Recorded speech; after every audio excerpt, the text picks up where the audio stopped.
Okay, so I'm going to show you how to do a really great partner assisted stretch.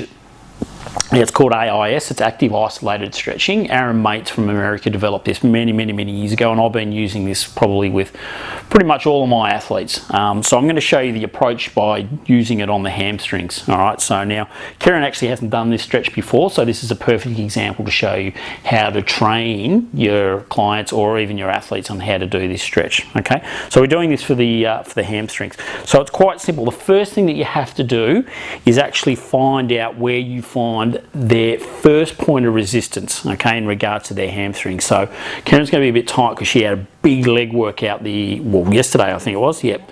So we're not looking for massive amounts of range here, because obviously the idea is that she's still got a little bit of DOMs going on. Okay, so we're going to come up and find that first point of resistance, and usually I can pick it up quite well, which is probably about there, Karen. Yep.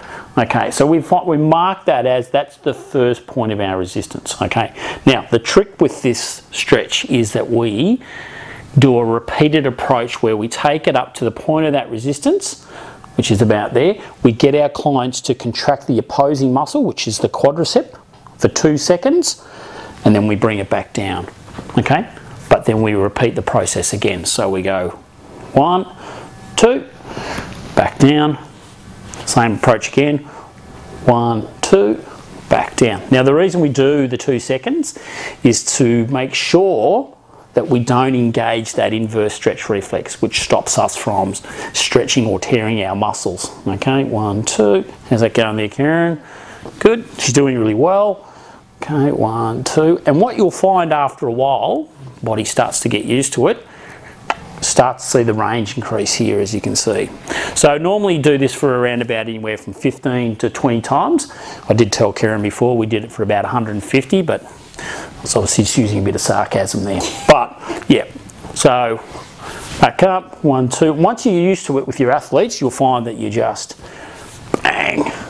So you'll see we're almost up to 90 degrees already. So we started at roughly about 70 degrees. And yeah, we should have Karen at about 130 by the end of this. Okay, 1.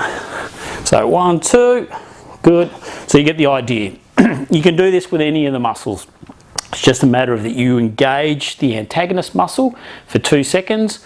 Obviously that allows the muscle that you're stretching, the agonist, to obviously move that little bit further. You take that resistance and barrier out of it.